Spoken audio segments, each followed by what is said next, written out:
The Global Community Conversation, a Various Fields series special, Various Dialogues.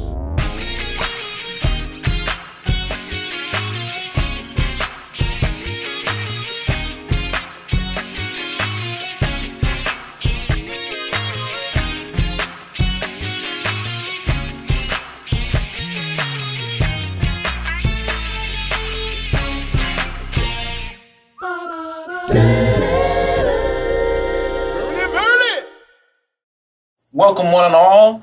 This is another special episode with a special guest, D. Colin, who is a multidisciplinary artist. We're so happy to have D. Colin. I am Lex. I'm Hazenfield second. And I'm Trey. How y'all doing, interwebs? Welcome to Various Fields. And this is our Global Community Conversation episode, second one, where we have our special guest. We're so excited. That's it. Psyched, absolutely. Thanks for having me. Oh, well, it's glad to have you. Thank you. You can see we're very excited. Energized. Listen, so D, I have had the particular honor to perform in a play called Once on This Island. Yes. And D. Colin was one of the cast members, and we were she actually, the first line that opened up, and actually, it brings to mind, she also writes books herself. Indeed. And so it's, what we're happy about, she's an artist, she's an actress, she writes books. There's nothing she doesn't do, and we're just so very glad to have her here today. So thank you, Dee. Thank you so much. Thank you for having me. All right. Yeah. So now we're in the upstate region of Albany, New York, in the area. So we will be bringing some of our friends and guests in the community in the coming episodes of Various Fields. And so we thank you so much for being our very second global community guest. So please begin. Tell us something about yourself that the audience may not know, or what you're about. That may not know? Yeah, they may not know. There you go. I've been doing this a long time. I don't know what people don't know. All right. We're not trying to ring However, my name is D. Colin, and the story behind my name is that D is short for Danielle. Okay. And a lot of people think Colin is my last name. Colin is actually my middle name. And so when I was a kid, I used to never tell anyone like what my middle name was because it was a boy's name. And I was like, people they don't need to know. Right. You know, like why did my parents put like an E at the end? Colleen. So it was just like a big secret. I just didn't want people to know I had a boy's name as a middle name. Right. And as an adult, I went through a really horrible relationship. And after that, I made a commitment to loving myself. And so part of that process was I stopped straightening my hair and I went natural. So I decided to love on my hair, the way that it grows out of my head. And then another part of it was loving my whole name. So I shortened Danielle to D, and Colin gets to shine. Gotcha. So there's that. That's fantastic. Man, oh man. So I hear you using the term love a lot and loving on yourself. There are a lot of people nowadays, especially we're going through a lot of times where love is hard to grasp. So what is it that you do to focus on loving on yourself and your community? How do you do that? I feel like it has to be intentional. It's so easy to join in on the train of negativity. It's so easy. It takes work to love intentionally. You know, you have to think about like how you're going to love somebody. You have to think about how you're going to love yourself. And I think for me, on a personal level, I had to like unlearn some things. Even the way that we talk to ourselves in our own minds. We can be kind to other people and still be unkind to ourselves, you know? And so I think about it intentionally. And the more you think about what you're doing with intention and you do that consistently, then it becomes a habit. Right? It starts to flow easier with each time that you're doing it. So I I try to love myself first. And I think in doing that, I create. I make the things that I'm making out of love, because I love what I do, and I love myself through the work that I do, and by extension, I'm loving up on my community. And so, like, that's, it's, we can find negativity everywhere. All you gotta do is open up some social media app, and negativity is just like oozing out of it, right? And so, how do we intentionally put love out into the world? Like yesterday, I was on the bus, and there was a woman running down the hill to get on the bus, and she was carrying like these massive bags. So she was kind of like, you know what I mean? And I was like, oh no, is she gonna make it? But the bus driver saw her and didn't like go. So like he waited for her, right? So she gets to the bus, she gets on the bus, she's like out of breath, like and she, he's just like, go, you can go sit down. So she sits down, but in one of those bags, she had a bouquet of roses, pink roses. And yesterday was International Women's Day. And I'm sitting on the bus, I was watching the whole thing transpire, and then she pulls out a rose and hands it to me. Oh, wow. And then she pulls out another one and hands it to another woman on the bus. And, it's like, and I made, like, I was like, oh, this is nice. Absolutely. Got me smiling. I wasn't expecting that, what I mean? But you think about, like, she's out of breath. She's tired. I don't know how long she was carrying those bags, because those bags were massive, right? But she still had the wherewithal, intention to bless somebody with a rose, right? So, beautiful. I think that's what love is we're thinking outside of ourselves, right? Through ourselves, outside of ourselves, for other people and for us at the same time. It's a circular thing. Wow, that's fantastic. Wow. I absolutely love that take. I was, we were just at Power Breakfast Club last week, and one of the topics that was there, they're talking about, quote unquote, showing up and how do you show up for yourself and things, and that reminded me of this, of like being intentional about being loved, but also intentional about being kind. And I feel like that's something I've been trying to be better about for myself, because I think I can be a little bit part of my job is like also being critical, just in terms of critical thinking, things like that, but that can sometimes reflect on myself too. And I want to know, what are some intentional things or intentional ways that you are kind to yourself, maybe just mentally, or something that you say, I'm treating myself kind today. That could be through working out, that could be just like, hey, I'm giving myself a time to just chill out or something. What does intentional kindness for yourself feel like to you? It feels like quiet time. I have a morning ritual. I get up before the sun. And for me, that's before the noise of the world starts. And that's also time when I can write. I'm an avid journaler. Like I keep all my journals too. I have journals that date all the way back to like 8th grade. Wow. That's super wow. So I'm a stickler about journaling. And for me, that's that time is time for me to meditate. It's time for me to write, to set up my day, to check in with myself. I usually make some tea.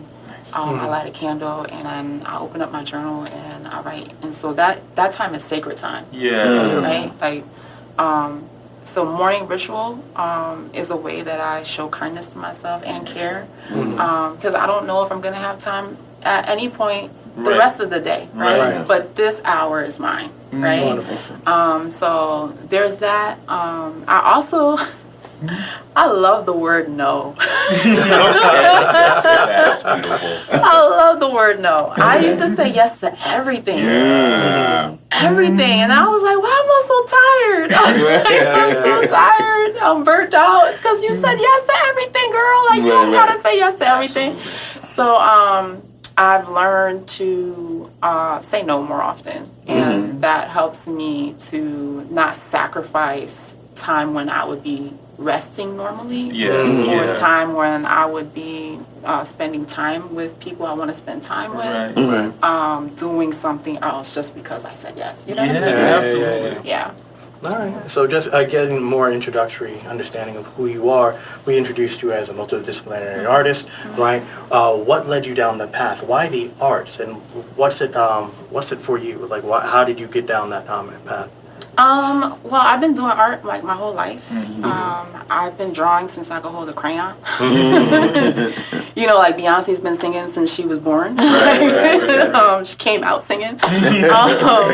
I've been drawing since I could hold a crayon. I've been writing poems since the 6th grade. Wow. It was a class assignment, and then it stuck. Yeah. You know, I was like, oh, this is cool. I like this. Nice. And I've been doing something musically since I was 8, either playing the piano or in the choir or You play piano. just discovery. There you go. Discovery. That's what we're here for. Wow, that's amazing. And I tried out for Greece in high school. Yes. I didn't get no parts. I went to a majority white school, and Right. I don't think they could like think outside the box. Right, yeah. But so what I'm trying to say is like the arts have always been a part of my life. But to be a full-time artist, I had a roundabout way of getting here. Because I didn't grow up in a household that was like, yeah, you can be an artist when you grow up. Right. I am a first-generation American daughter of Haitian immigrant parents. Okay, gotcha. And my father is a pastor, and so, you know, and I'm an only child. You know, there's a lot of a lot of layers of pressure. And so the choices were like doctor, lawyer, engineer, you know. You know. Absolutely. Wait a minute. You mean absolutely. Okay. All right. Bring them some family issues here. No, tease it. But you know, those expectations of like, the immigrant child. You know, I feel like that's cross ethnicity too. It's just Right. And so I went to college. I thought I was going to be a psychiatrist. And I majored in psych for 2 years until I realized that we were just experimenting. And I wasn't comfortable. I was like, no, these symptoms overlap with this, and then this medicate. Anyway, my professor didn't answer my questions sufficiently.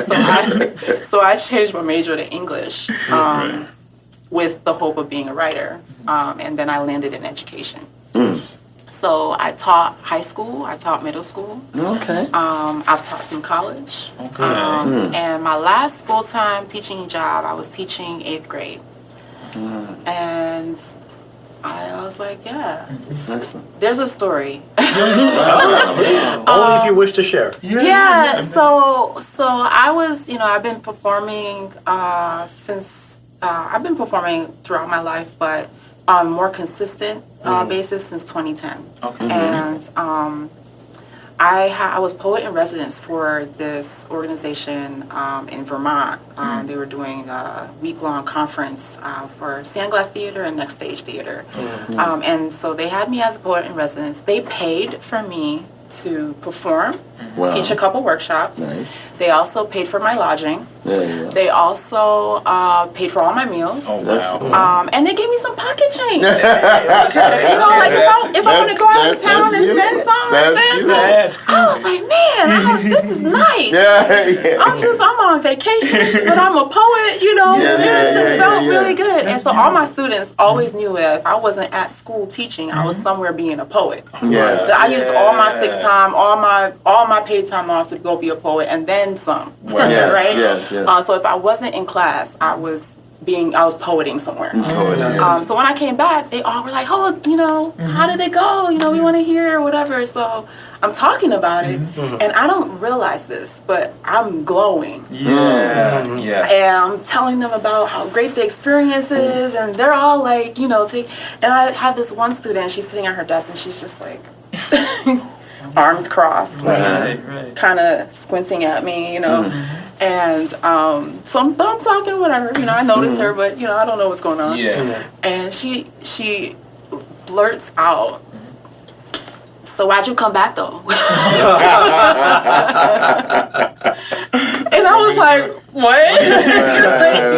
You know, but what she was really saying is, you know, if I went somewhere and I was that happy, like I wouldn't come back. And I was like, oh.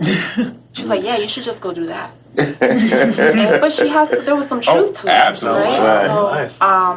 I thought about that a lot. And that was 2016, and I left teaching in 2017. It took me a year, but I did it. That's that's fantastic. fantastic. Yeah, All right. Well, so there was love even in that curt statement. Oh yeah, definitely love. Yeah. Okay. Well, listen. So you've written a book. Can you tell us a little bit about that? My first book is okay. called Dreaming in Creole. It's an homage to my Haitian heritage, culture, family, history. It's some prose, it's mostly poems, and there's one really short story in there. And it came out in 2015. This year this November will be the 10-year anniversary. Let's go. Congratulations. Of Dreaming in Creole. Oh, that being said, didn't you just celebrate something that's worth celebrating? Oh, I think what it was that? my birthday. Yay! Happy birthday to you. Happy birthday to you. Happy birthday, dear D. Okay. Happy birthday to you. You know what? I don't know if that's copyright, the things that we have, the things. So we'll figure it out. We'll figure it out. I don't think you can own the birthday song. I don't think so. I don't know. I thought there was a thing. But anyway, it Yeah. doesn't matter. But in any case, we wish you a very happy birthday. Thank and I'm so you. glad for you. And actually, not that we're going to do the song yet. Actually, you're here one day before the anniversary, the first anniversary of Various Fields. Oh, Yeah, March 10th is our anniversary. Congratulations. Thank you so Thank you much. so much. We are so honored to have you here. So you've written 2 books, and Yes. you've got a lot of poems. The way we in our global community conversations, various dialogue, we ask if you wouldn't mind at some point in time performing any of one of your pieces, or Okay. if you can. All right, great. So, ladies and gentlemen, somewhere along the line, when Nels gives us the okay, we're going to give the camera over to D. Colin, and we're going to hear a poem that will be done for you, especially here on the Various Field stage. And so we are honored to have her to do that. So thank you so much. But before we do that, we talked about books, we talked about poems. This is my first time hearing about playing piano. Yeah. Talk about that a little bit. I started playing piano when I was 8 years old. Wow. And I played classical piano until I was 16. Wow. So 8 years of classical piano, recitals, all that jazz. All that jazz. There you go. Pun intended. And then I quit for a long time. And then I came back to it. There's a piano in my apartment now. All right. I wrote a play called Psalm 91, Yes. which I performed last year. And in the play, I talk about wanting to play the drums. And I ended up playing the piano. Wow. So there's a poem about that. But yeah, music in some ways happened because I'm a PK. Yes. The pastor's kid has to sort of do everything. Indeed. Yeah. And so I was director for the children's choir. I was in the adult choir. And then I played the piano. My dad plays the accordion. Wow. The accordion. Yes. That's super cool. That's interesting. Yeah. I want to see what that service is like. Gospel accordion. Is there a polka involved in this service? He loves the accordion. He play the accordion in church. Really cool. Yeah. That's really nice. That's fantastic. So you do it all, and also theater. You're an actress. Yeah. So talk a little bit about that journey. So I auditioned for Grease in high school. I didn't get anything. Yeah. We understand. Yeah. And then I didn't do theater after that Okay. until I met your last guest, Okay. Joe-Amy Monet. Yes. And Yeah. I was working at the Boys and Girls Club at the time, and my boss said, "Hey, there's going to be this reading at the library. You should come." So I went with her to the library. I met Remy, and we sat around a table. and we read from a script. And at the time, it was still called Soul Rebel Performance Troupe. And they hadn't done any shows or anything like that. And then Remy was like, hey, we're going to do a night of monologues. You want to come and do a poem? So, okay. So I was just showing up doing my work, like doing my own poems. And then Remy wanted me to do, they were doing pieces that were written by incarcerated folks. And he wanted me to read a poem that was written by a woman in prison. And so I was going to do that. And then someone was going to do a monologue that was a letter written by a daughter to her father in prison. And she couldn't do it. And Remy was like, hey, a week before the show, KD, can you do this? Since, our actor can't do it. And I was like, oh, okay. As I had to actually act. It wasn't, they're not my pieces. And up until that point, I had just been doing my work. And so I wrote the whole thing in a notebook. We had a desk. I was wearing my UAlbany sweatshirt. And I was writing, I was pretending like I was writing to my dad in prison and did the whole piece. And in the audience was Leslie Dana, who was trying to find someone to play Sojourner Truth. And I had made everybody in the audience cry doing this 4-page letter. And after the performances, Leslie approached me and said, "Hey, I've been looking for Sojourner Truth. I think I found her." And that was like the beginning.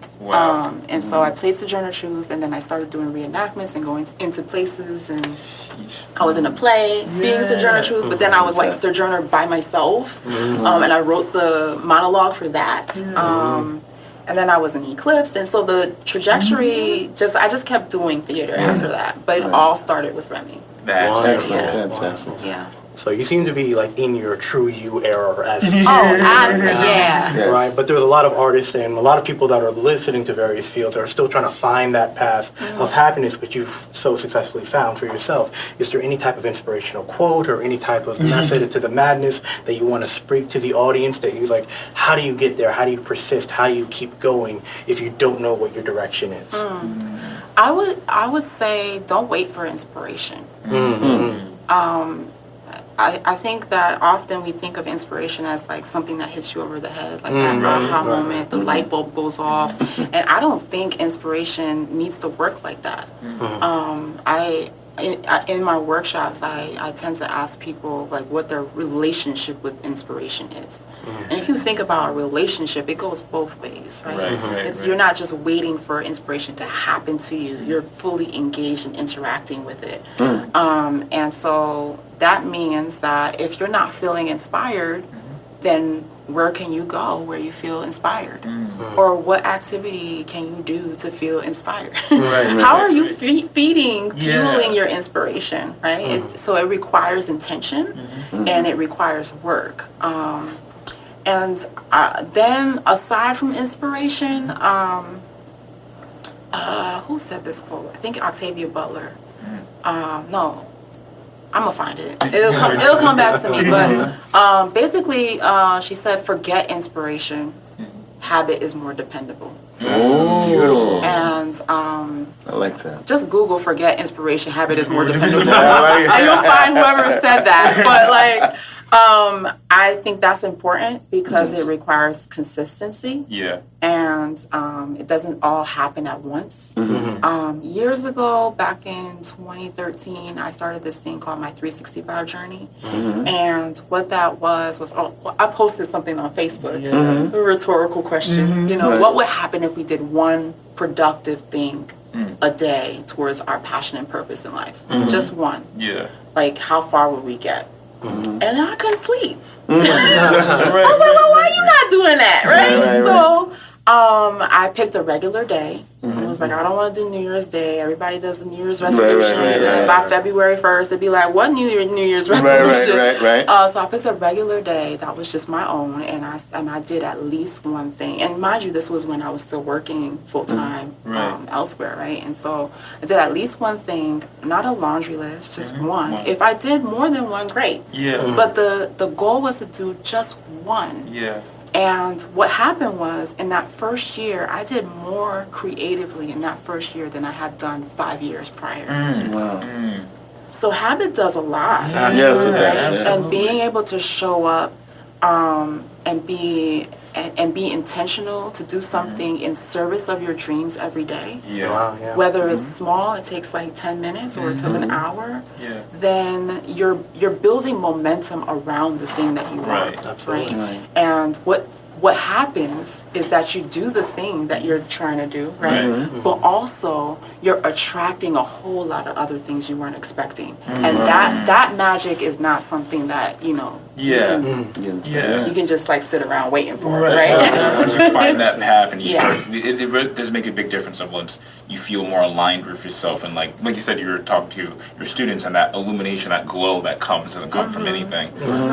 One of the things I want to ask is like, what do you feel is like, at least personally for me, I feel like sometimes I get caught up in trying to like, not contradict myself, but if there's something I'm really, really struggling with, I'll try to attack that all the time and be consistent with that. And if I fall off of that, I kind of get mad at myself. But is there anything that you felt like this is the hardest thing you were consistent with, or this is the challenge that you put yourself through, or does it come off differently as not a challenge, but...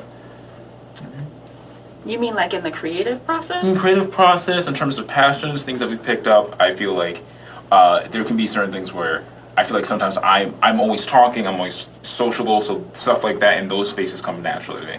Something I need to be more consistent about, just straight up working out. That's kind of the more opposite to, you know what I mean, that kind of thing. I wasn't sure if there's anything like, all right, this is something that comes really naturally to me, but something I want to work on that feels like it doesn't come as natural, but I really worked on it. Do you have any moments like that?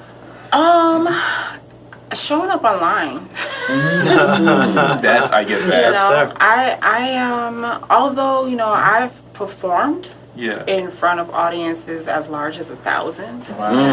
I'm shy. Really? You know, I prep to talk to people. You know, I have in my mind on Sunday at 1, I'm going to be on this podcast. And so that's in my mind, right? And so I can get comfortable with the idea before the thing happens, right? Somebody like tells me to sing or something, and I didn't plan to sing, that you're not going to hear nothing, right? You know? So I have to prep mentally for that, but also... It's hard to show up online. I agree completely, absolutely. Because it's not like you're in the moment and then the moment's gone. It's like, no, that thing is out there. Like, that is out. The video is up. Okay? And so that's something that I've had to work on over the years is consistency, showing up. As a creative is necessary. Showing up that way and kind of like curating. Like it's an ongoing curation of how I want to show up. Right. You know? Well, this gives us a very sloppy segue because we want you all to show up and come back to various fields in various time. Remember to like, share, subscribe, hit all the buttons. If you like everything that you're hearing with D. Colin, please tell us your website where people can see more of your things. My website is dcolin.com, DCOLIN.com. And everything's on there. So you can find links to my Patreon or Substack and definitely sign up for my newsletter because that gives you everything that's going on with me. I also noticed on your website that you do things with healthy things, some herbal. Okay, so that's new. But I have battled with diabetes since 2016. And I've been like, I don't know, I've had various physical issues, right? And so I recently got into herbalism. I'm taking some courses in herbalism. I really feel like it's important to think about the ways that we can heal our bodies outside of Western medicine. Right. Yes. Because I'm gonna be real, like some of this medicine that I take is rough. Yeah. Right. And Yeah. so I've been thinking about alternatives. I'm also thinking about my parents who are getting older and what that looks like health wise. We also come from Haiti. Like I grew up with like, you know, mama and aunties are making tea for this thing. You know, the oil that's being rubbed on my chest, and, you know, and under my nose, and I'm like, okay, you know. So we grow up with this kind of tradition, and so I'm studying it for myself, but I'm also studying it in a way to fold it into my creative writing workshops. Because a lot of times my creative writing workshops are focused on healing, writing to heal, and empowering your voice. And so why not think about it holistically?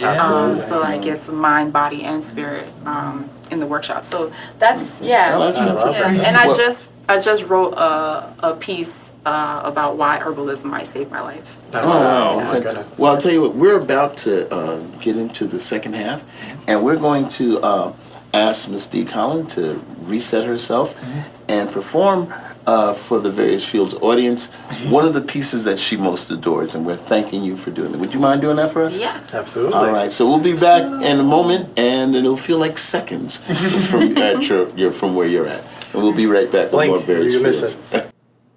So this is a poem I did yesterday for International Women's Day. And here we go. The girl dream. And the girl called into a room 3 boys and a girl the only girl. And my grandpa asked what they wanted to be. And the girl, bright-eyed, chest out, back straight, clear voice said, lawyer. The girl made a riverbed and dirt road, fried plantain and peas, coal fire and cast iron pot, said, lawyer. Not 2 weeks later, my grandpa pulled the girl out of school, sent her to learn how to sew and cook. The girl's supposed to be a boy's dream, not dream like one, not supposed to be lawyer or bold or speak loud or speak. The girl skipped sewing class, used pocket change from Gunty sold to buy fresco and watch people walk on Shenandoah without anyone knowing. The girl, a protest. The girl still dreaming in view of the presidential palace. The girl becomes a woman, becomes a wife, becomes my mother. My mother carries 3 girls and a boy, like the tethered, like a reckoning. I am the only child to survive the terrain of her womb, the only girl, the only dream left. My mother immigrant, my mother night school and Western Creole on her tongue, my mother lover of coconut flesh and peanut brittle, my mother loud, my mother sacrifice, my mother first lady of the church, my mother housekeeper for a living, my mother mathematician, making $1 out of angood, less than 15 cents. And one day, she taught me a lesson in a white woman's bathroom, pointed to the toilet she just cleaned, said this job in particular and overall is not for you, said you could be a lawyer. Translation, be a lawyer. Translation, does not matter that you are a girl. Translation, I am her dream, carved out her stomach, from her cooked hands aged from fire and bleach, her back a wall crumbling, her kidneys passing stones, the weight of all her deprivation, a field of hives on her skin, a sting piercing back. All right, this poem is called Native Tongue.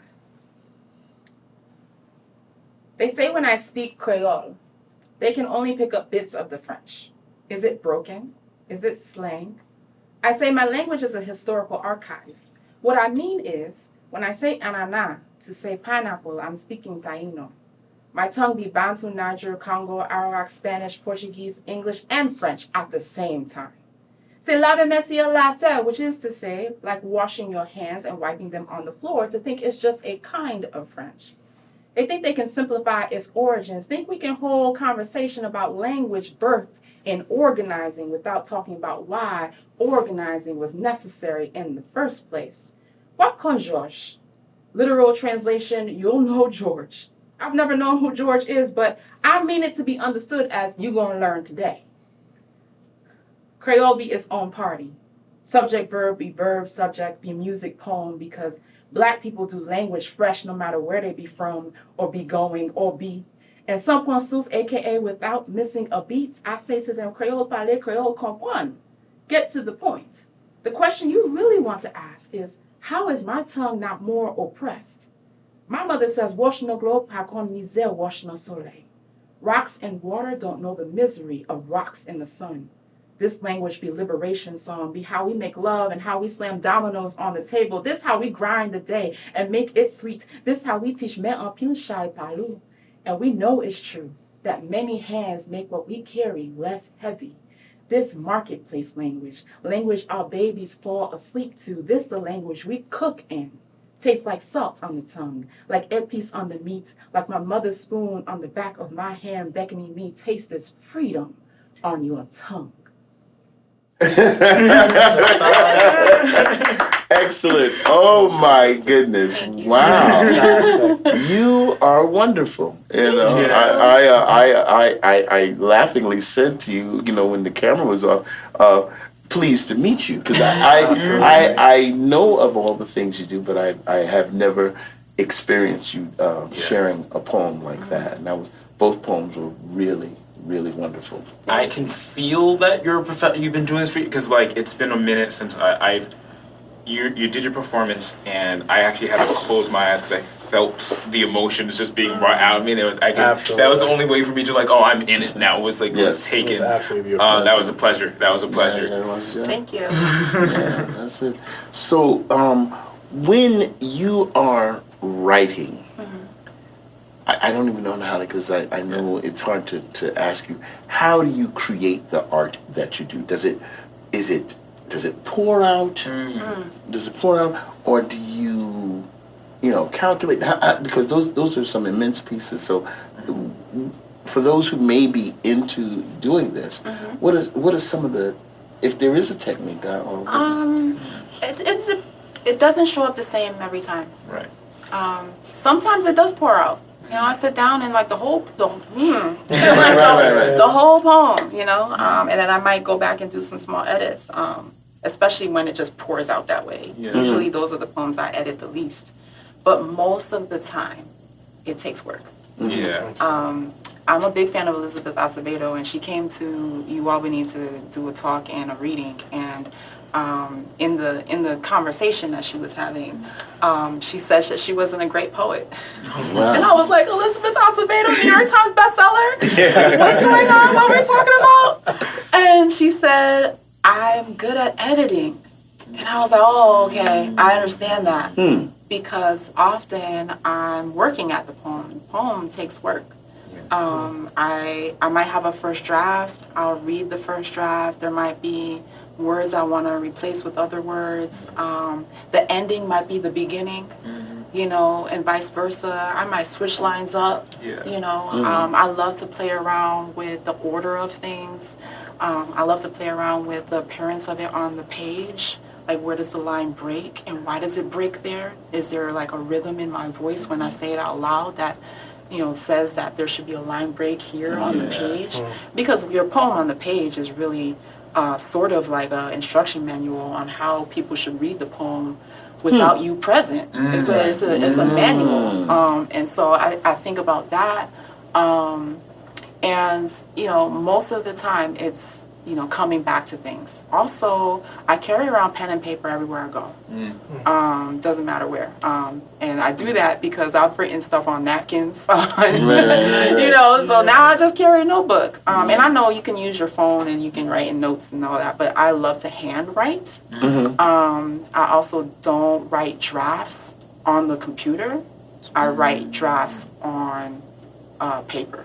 Wow. The reason is because that backspace button is very tempting. And what happens is you backspace and then you think about the thing you erased and now you're trying to remember it because it actually fits now because you worked on it some more, but you can't remember the thing that you Excellent. because you backspaced it. But if I write it on a page and I'm not sure about it, or I think this would be a backspace moment, right? I just put a line through it, and everything's on the page. Excellent. That's deep. Everything, Actually, there's a right? lot It's there. just I just save everything. So I think there's different tools for your writing process, but it's kind of like inspiration, right? Yeah. It takes work. You're just not waiting for the thing to show Right, up. right. You gotta invest time and really read and be intentional about what you want to say. Right, and I love that too because this is the second performative piece that we've had in various fields, and I know not a lot of people pick up reading poems wholeheartedly, but like again, having it on this type of medium, hearing your voice, the authenticity of where it comes from, right? I can understand where the draw comes, particularly. Like I know you probably have a lot of other poets that you've read in your own time, right? But again, it's that authenticity about like where it comes from and who is saying it that makes it hit a lot harder. Yes. But that kind of leads to my question when it comes down to gaining the other inspirations, right? Learning your craft. Have you ever tried to write like another poet? Oh yeah. I have a poem called This Poem after Muda Baruka, who has a poem called This Poem. And I have a poem published in the Ecotheo Review called Painting Flowers at a Time Like This, after Hanif Abdurraqib, who has a series of poems around writing poems at a time like this. And so, I do pull inspiration from other. I also have another poem that's after Rosal is the poet, and it's called Broke Just Like That. And after one of his poems. And so, yeah, I get inspiration from other poets, and then write my own pieces. I mean, that's kind of like, I think that comes from hip hop. It comes, there's a tradition through hip hop. Also, spoken word has such a intertwined historical relationship with hip hop, and I think all art kind of does that. Yeah, absolutely. Where you can see a performer and then see the influences. Yeah. Like if I watch Janelle Monáe perform, I can see Michael Jackson. Yeah. Like I can see that, right? Yeah. Like I can see James Brown when I see her perform. So I think in some ways, people might see other poets when I perform. The year before, I was what was last year? 2024? Yeah, I know, right? That's fair. That's That is absolutely fair. Yeah. Last year. Right. I was competing and I did a poem, and a poet came up to me after that night's round of competition and said I reminded them of Saul Williams. Which is an amazing compliment. But it makes sense because I love Saul Williams. And, I think some of my performing especially certain poems, you can kind of see the Saul Williams influence, So, yeah, I think we're all creatively a collage of different influences. Well, I just want to tag on something you mentioned. You were talking about what year it was. And here in the various fields universe, there's a time issue. So as we are filming this, we're in National Women's Month. So probably by the time our audience gets to see it, maybe a little bit further down the line. However, we are still in a time where there's a lot of things going on around the world, around the country, that might make people feel a certain way. Some people feel anxiety, some people feeling emboldened. How do you feel that the arts can play a role in turning the tide of people's feelings? Or well, one, I think the arts are healing. I'm sure I'm not the only person who's ever said this, that poetry and art has saved my life. And I mean that in the sense of it gave me an outlet to put something on the page I didn't have to hold on to anymore. And so I truly believe in the healing balm of what art is. Also, the arts are a space where we can talk about issues. And I firmly believe in the relationship between art and activism. And so a lot of my work deals with either healing or activism in some way. Like I'm the poet that shows up to the protests on the megaphone with the poem, right? so the poem at the protest, right? But also like how does poetry or how do the arts create conversations around subjects that people don't know much about, right? So when I show up with a poem about Haiti, often when Haiti shows up in the news, it's Haiti, the poorest nation in the West Hemisphere. And then they don't tell you nothing else. You know, they just tell you like don't go there. Like but there's so much more, right? There's so much more. And so my poems tell the stories that we don't often hear. And I think that especially in these times, it's essential that we are hearing the stories that we don't hear. It's also essential that people find ways to breathe because it's an overwhelming onslaught of news. Every day is like, this happened, and then this, and then this happened, and it's still just Tuesday, right? Right. It's still just Tuesday. Yeah. Absolutely. And a lot of the things that are happening are fighting against our existence as humans in this world. So that's a lot to digest. And so the arts are a way for me to feel seen. They're a way for me to heal. They're also a way for me to speak out. Speak truth to power. And if it's that for me, I know that through the work that I do, I'm creating and holding space for somebody else to also do that. That's excellent. That actually brings up, because I think we're all on the same page, because I was thinking about this earlier. I feel like the arts in general is such a creative space, so sometimes it's hard to quantify, I think, sometimes goals or like I've got there. But do you have moments where like you worked, and obviously you worked really hard, but the moments like I've worked really hard for this thing to get iambic pentameter, or is this like one thing I'm trying to get this kind of specific cadence, or how do you develop level, or you recognize in yourself that like I've reached this moment in a specific poem, a poet, or like if I'm doing activist, I got this feeling, or those things that you've. I don't know that I ever make a goal to sound a particular way. Right. Mostly I'm listening for what the poem needs. And that requires some humility. Wow. You know, it really requires for the ego to take a seat. Because I think it's easy to intentionally sit down and say, I want to sound like this poet. Right. That's an easy thing to do. But how do you sound like yourself? With, of course, all the influences, everything that you've read is going to pour out in a certain way, right?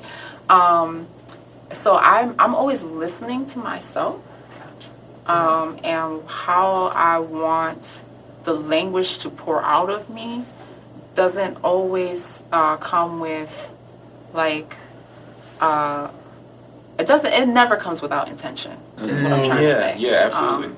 It's really a listening process.